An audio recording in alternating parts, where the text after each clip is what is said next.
Hello मेरे प्यारे साथियों, कैसे आप सभी। मैं एक बार फिर से आप लोग मेरा जी हाईटेक क्लासेस में आपका हार्दिक स्वागत करता हूं। जैसा कि आप लोग देख रहे हैं कि मैं थोड़ा सा वीडियो लाने में थोड़ा सा प्रॉब्लम हो रही है। मैं लगातार वीडियो लाने के लिए कोशिश कर रहा हूं, लेकिन कुछ प्रॉब्लम्स आ जाती हैं जिसकी वजह से मैं लगातार वीडियो नहीं डाल पा रहा हूँ। ठीक है, तो आज से वीडियो मैं स्टार्ट करूँ। थोड़ा सा 1 मिनट।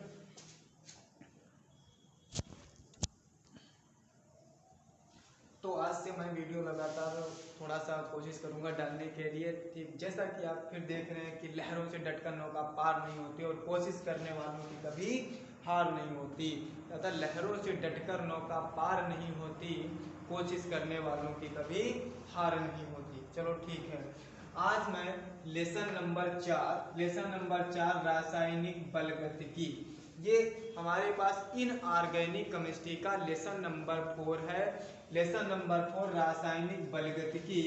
उसमें लेक्चर नंबर 1 में मैं आप लोगों को पढ़ाऊंगा शून्य कोट की अभिक्रिया, मतलब जीरो ऑर्डर रिएक्शन। शून्य कोट की अभिक्रिया जो होती है वो होती क्या है, फिर उसके थोड़ा सा लक्षण बताऊंगा, फिर रिएक्शन पे तुम्हें फॉलो करके दिखाऊंगा शून्य कोट की अभिक्रिया जो होती है। फिर उसका मैं बताऊंगा समाकलित समीकरण।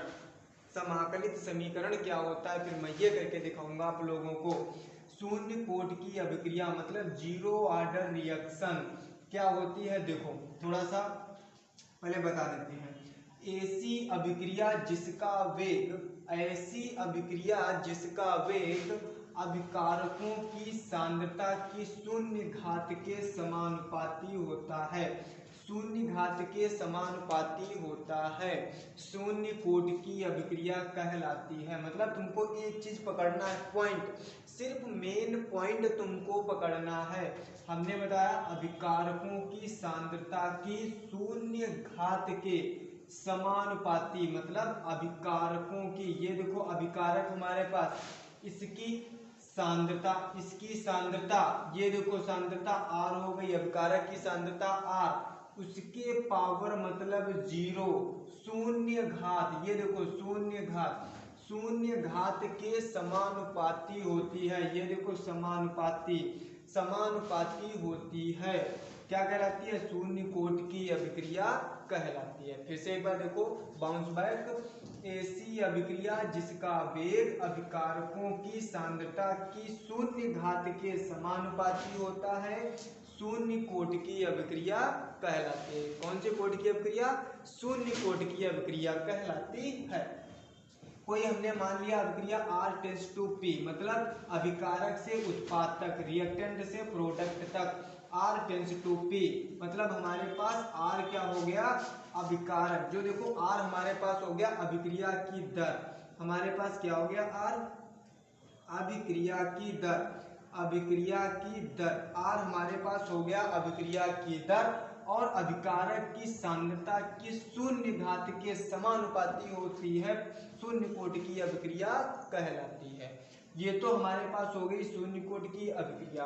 अब थोड़ा सा हम तुमको बताते हैं ये रिएक्शन के अनुसार से। देखो जैसे हमारे पास ये मोस्ट इंपॉर्टेंट रिएक्शन है, जैसे हमारे पास फॉर दैट एग्जांपल हमारे पास कोई दिया है, एग्जांपल दिया हमारे पास 2NH3, मतलब जो अमोनिया होगी उसको हम प्लेटिनम उत्प्रेरक की उपस्थिति में 1130 केल्विन ताप पर क्या करेंगे, गर्म करेंगे। एक मिनट, 1130 केल्विन ताप पर हम इसको क्या करेंगे, हीट करेंगे। हमारा ये किसमें टूट जाएगा, नाइट्रोजन प्लस हाइड्रोजन में। किसमें टूट जाएगा, नाइट्रोजन प्लस हाइड्रोजन में ये टूट जाएगा। अच्छा अब इस पर देखते हैं अभिक्रिया की दर का समीकरण लगा करके देखते हैं ये अभिक्रिया फॉलो करती है या नहीं फॉलो करती।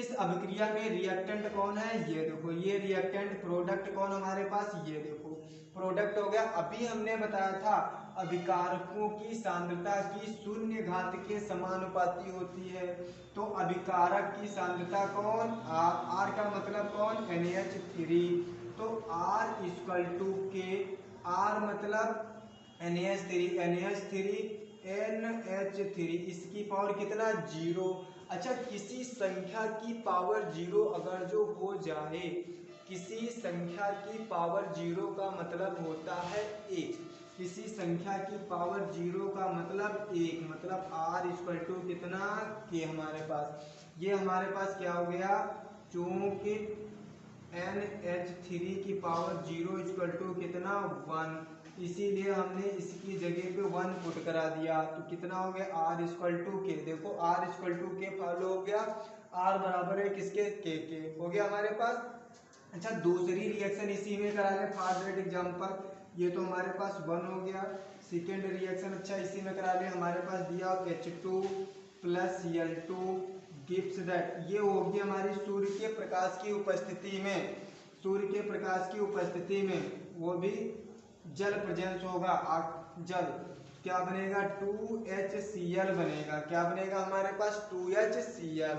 अब इसमें देखो रिएक्टेंट कौन, ये दोनों, एक तो ये रिएक्टेंट हो गया, एक तो ये रिएक्टेंट हो गया, ये हमारे पास क्या बना, प्रोडक्ट बना। इसमें अभिक्रिया की तरह लगा दें, देखो R इक्वल टू के, मतलब R की पावर 0, मतलब किसकी, मतलब H2 की पावर 0 इंटू में Cl की पावर कितना, Cl2 की पावर 0, किसी की पावर 0 का मतलब 1, यानी कि R इक्वल टू कितना हो गया के।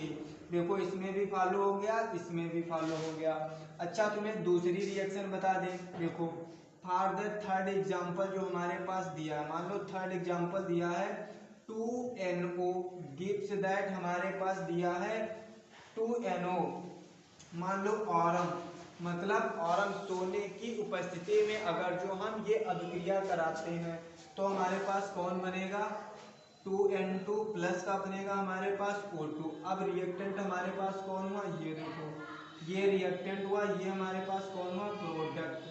ये रिएक्टेंट का मतलब ये हो गया हमारे पास अभिकारक, क्या हुआ ये अभिकारक हमारे पास, ये क्या हमारे पास हुआ उत्पाद, ये कौन सा बना उत्पाद। ठीक इधर देखो सबसे पहले लगा देते हैं हम R इक्वल टू के, R की पावर मतलब 0, तो R इक्वल टू के, R की पावर मतलब हमारे पास कितना दिया N2O, ये दिया हमारे पास N2O, तो R इक्वल टू के, अब इसकी पावर 0 मतलब 1, यानी कि इंटू में 1, तो ये R इक्वल टू कितना हो गया के।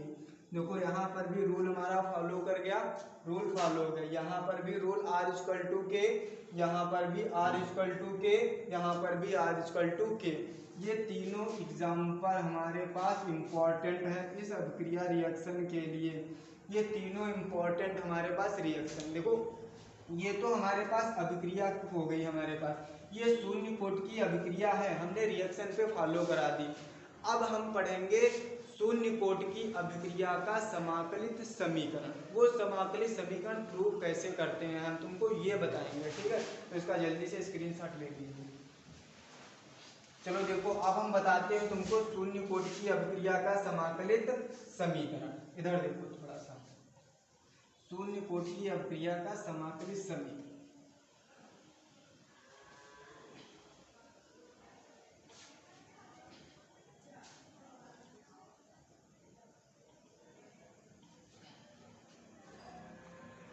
शून्य कोट की अभिक्रिया का समाकलित समीकरण,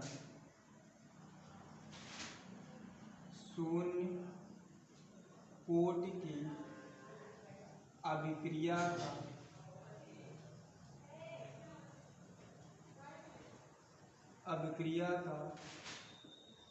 समाकलित समीकरण। ये देखो अब मैं तुमको बताऊंगा शून्य कोट की अभिक्रिया का समाकलित समीकरण क्या होता है, ठीक है। देखो हमने मान लिया कोई एक शून्य कोट की अभिक्रिया निम्न प्रकार होती है, क्या मान लिया हमने, शून्य कोट की अभिक्रिया, मान लो शून्य कोट की अभिक्रिया निम्न प्रकार होती है, कैसे होती है, निम्न प्रकार से होती है, क्या होता है, निम्न प्रकार से होती है। देखो R टेंस टू कहाँ तक, P तक, ये R से P तक गया, R मतलब होता है रिएक्टेंट, P मतलब होता है प्रोडक्ट।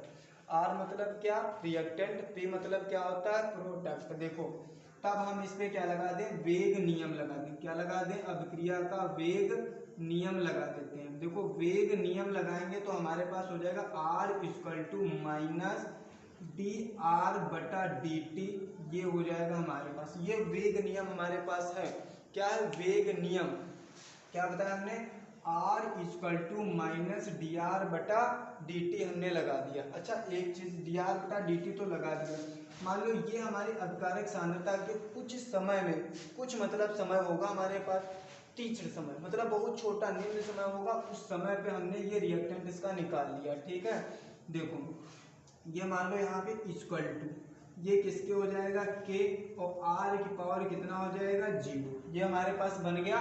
तब ले लो इधर, देखो ये बन जाएगा हमारे पास माइनस डी आर बटा कितना, डी टी इक्वल टू हो जाएगा के, आर की पावर कितना हो जाएगा, 0। अच्छा हमने अभी तुमको बताया था किसी संख्या की पावर अगर जो हमारे पास 0 होगा, किसी संख्या की पावर 0 होगा तो क्या बनेगा हमारे पास, उसका मान 1 होगा। हमने क्या बताया, उसका मान 1 होगा। किसी संख्या की पावर 0 का मान मतलब 1 ही होगा।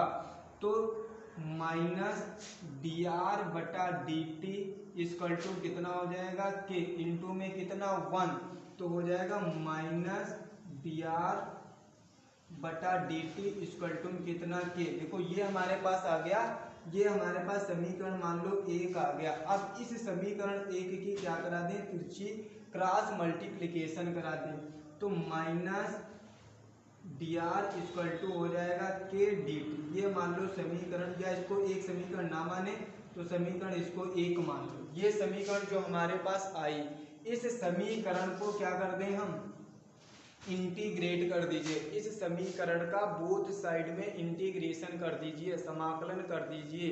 इस रिएक्शन का बोथ साइड मतलब दोनों तरफ क्या कर दें हम, समाकलन कर दीजिए इस समीकरण का। तो देखिए इस समीकरण का दोनों तरफ समाकलन कर दें तो लिख दीजिए दोनों तरफ समाकलन करने पर, दोनों तरफ समाकलन करने पर, यानी कि both side integrating both side, या लिख लीजिएगा इंटीग्रेटिंग बोथ साइड। ठीक है, बोथ साइड इंटीग्रेटिंग मतलब, ठीक है, integrating of the both side ये भी कह सकते हैं आप। इस दोनों कर दीजिए। अच्छा देखो ये जब हमारे पास हो गया, इसका इंटीग्रेशन कर लें। देखो इंटीग्रेशन, ये हमारे पास D are equal to minus का हो गया हमारे पास, ये के कांस्टेंट है तो ये बाहर आ जाएगा हमारे पास, ये हो जाएगा डी टी। अच्छा एक चीज हमने बताई थी तुमको, इधर कोने में लिख लीजिए। देखो इधर मान लो हमारे पास अगर जो dx का इंटीग्रेशन करते हैं तो x होता है, अगर जो हम मान लो dy का करेंगे तो हमारे पास y होगा, इसी तरह से dA का करेंगे तो हमारे पास a होगा, इसी तरह से अगर जो हम dt का करेंगे तो हमारे पास क्या होगा, t। अगर जो इसी तरह से हम dr का करेंगे तो हमारे पास कितना होगा, r होगा हमारे पास। ठीक, ये देखो इतनी चीज नोट कर लेना। ये मैथ वाले बच्चे जो होते हैं वो तो समझ जाएंगे, लेकिन जो बायोलॉजी वाले होते हैं उनको कुछ थोड़ा सा मतलब प्रॉब्लम होगी इंटीग्रेशन समझने में, लेकिन है कुछ नहीं। जहाँ पे डी लगा है, डी और इंटीग्रेशन का निशान जो बना, तो मतलब ये दोनों कैंसिल हो जाएंगे, खाली x बचेगा। जब ये दोनों कैंसिल y बचा, ये दोनों कैंसिल a बचा हमारे पास, ये दोनों कैंसिल t बचा हमारे। इतना समझ लीजिए बायोलॉजी वाले। ठीक है, इधर देखो इसका करेंगे तो dr का जब करेंगे तो dr का मतलब कहीं पे लिखा नहीं लिखा, ये लिखा। dr का जब हम करेंगे तो हमारे पास क्या बचेगा, r बचेगा। तो ये हमने r लिख लिया, इक्वल टू k का कर दिया, तो k dt का करेंगे तो क्या बचेगा, t, और प्लस का एक कांस्टेंट जोड़ लेते हैं। क्या जोड़ लेते हैं, कांस्टेंट। इस समीकरण को हम मान लेंगे 2। इक्वेशन नंबर 2 हमने इसको मान लिया। क्या मान लिया, equation number 2।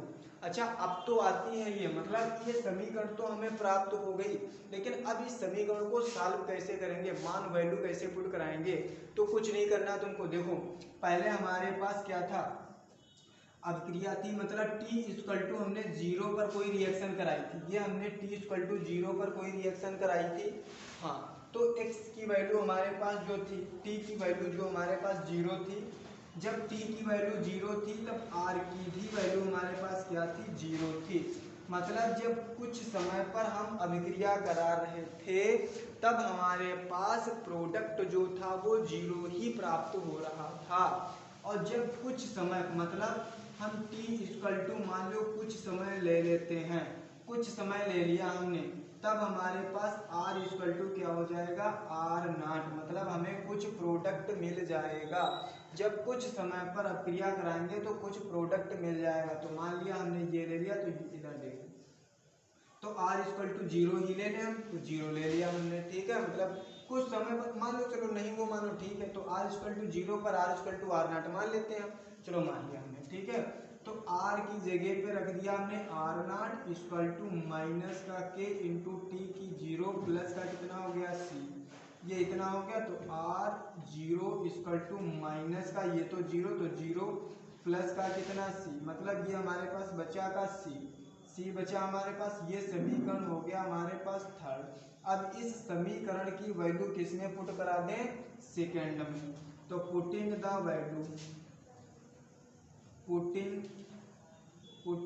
Value in equation second, मतलब इसकी वैल्यू इक्वेशन नंबर सेकेंड में पुट कर दें हम, ठीक है। तो पुट कर दो, क्या हो जाएगा, R इक्वल टू माइनस के टी प्लस के C है, तो C की जगह कितना रख देंगे हम, R नॉट इक्वल टू इतना हो गया। अब ये R नॉट किधर लाएंगे, इधर, तो R माइनस का कितना, R naught equal to minus का के टी।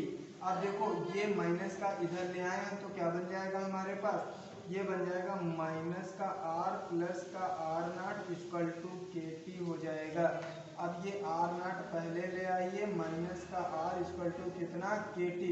अब ये सही फॉर्म में कुछ लिख लीजिए, क्या बन जाएगा, K T equal to R naught minus का R बन गया। अब देखो यहाँ पे K इक्वल टू क्या बन जाएगा, R नॉट माइनस R बटे कितना T। देखो ये हमारे पास निकल आया, ये हमारे पास आ गया। अच्छा, एक चीज, इतनी तो चीज हमारे पास निकल के आ गई। अब देखो हम क्या करें, प्रारंभिक सांद्रता ले लीजिए, क्या ले लेते हैं, प्रारंभिक सांद्रता पर। इधर देखो ये हमारे पास प्रारंभिक सांद्रता ले लीजिए, प्रारंभिक सांद्रता पर मान लीजिए कोई, यदि मान ले हम, हमारे पास क्या होता है, R नॉट इक्वल टू मान लो A, और R की जगह पर क्या मान लिया हम, A माइनस एक्स। मान लो ये तो प्रारंभिक सांद्रता हमारे पास R इक्वल टू A हो गई।